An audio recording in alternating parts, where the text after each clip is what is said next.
परमेश्वर को हम संपूर्ण रीति से नहीं जान सकते, लेकिन परमेश्वर ने अपने बारे में वचन और सृष्टि में हमें बताया है, और इसका उत्तर सच में संतोषजनक है।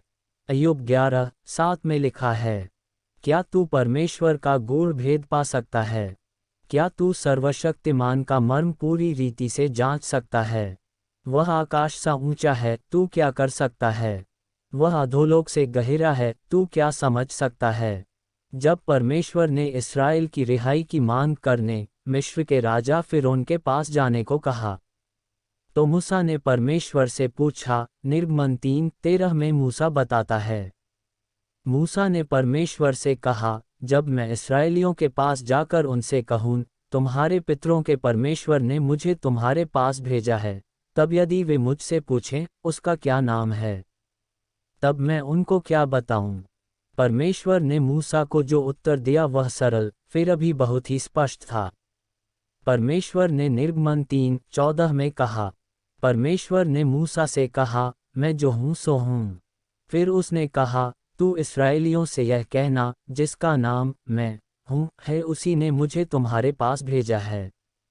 ये नाम इस तथ्य को बताता है कि परमेश्वर शुद्ध अस्तित्व है। कुछ लोग इसे शुद्ध वास्तविकता कहते हैं। शुद्ध वास्तविकता यानी जिनका अस्तित्व न होने की कोई संभावना नहीं। दूसरी सब चीजों का अस्तित्व है, क्योंकि परमेश्वर का अस्तित्व है। आइए हम परमेश्वर के अस्तित्व के बारे में 5 सत्य को देखते हैं।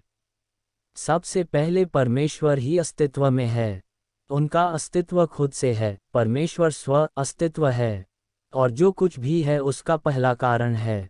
यूहन्ना 5:26 कहता है, क्योंकि जिस रीति से पिता अपने आप में जीवन रखता है, उसी रीति से उसने पुत्र को भी यह अधिकार दिया है कि अपने आप में जीवन रखे। यूहन्ना में हमने पढ़ा कि पिता में जीवन है, मतलब जीवन देने वाला वही है, तो उनको कोई बना या जीवन नहीं दे सकता। उनका अस्तित्व खुद से है। पौलुस ने प्रेरितों 17:25 में कहा, न किसी वस्तु की आवश्यकता के कारण मनुष्यों के हाथों की सेवा लेता है, क्योंकि वह स्वयं ही सबको जीवन और श्वास और सब कुछ देता है। दूसरा, परमेश्वर ही एक जरूरी व्यक्ति है। अगर परमेश्वर न होते तो वर्तमान में जो कुछ है, वह कुछ भी नहीं होता। अय्यूब 34:14-15 में कहता है, यदि वह मनुष्य से अपना मन हटाए और अपना आत्मा और श्वास अपने ही में समेट ले, तो सब देहधारी एक संग नष्ट हो जाएंगे और मनुष्य फिर मिट्टी में मिल जाएगा। तीसरा, परमेश्वर एक उद्देश्यपूर्ण व्यक्ति है, जिनके पास इच्छा है, उद्देश्य है, और वह अपनी इच्छा को पूरी करने की सामर्थ्य रखता है। वह अपने अनुकूल घटनाओं का निर्माण और निर्देशन करता है। यशायाह 46:9-10 में लिखा है, प्राचीन काल की बातें स्मरण करो जो आरंभ ही से हैं, क्योंकि परमेश्वर मैं ही हूँ, दूसरा कोई नहीं, मैं ही परमेश्वर हूँ और मेरे तुल्य कोई भी नहीं है। मैं तो अंत की बात आदि से और प्राचीन काल से उस बात को बताता आया हूँ जो अब तक नहीं हुई। मैं कहता हूँ, मेरी युक्ति स्थिर रहेगी और मैं अपनी इच्छा को पूरी करूँगा। चौथा, परमेश्वर त्रैएक परमेश्वर है। ये सत्य एक रहस्य है, लेकिन फिर भी संपूर्ण बाइबल हमें इस बात को बताती है। व्यवस्था विवरण 6:4 में लिखा है, हे इस्राएल सुन, यहोवा हमारा परमेश्वर है, यहोवा एक ही है। लेकिन बाइबल ये भी बताती है कि परमेश्वर अनेक है। स्वर्ग में चढ़ने से पहले यीशु ने अपने शिष्यों को आदेश दिया, मत्ती 28:19 में, इसलिए तुम जाओ, सब जातियों के लोगों को चेला बनाओ और उन्हें पिता और पुत्र और पवित्र आत्मा के नाम से बपतिस्मा दो।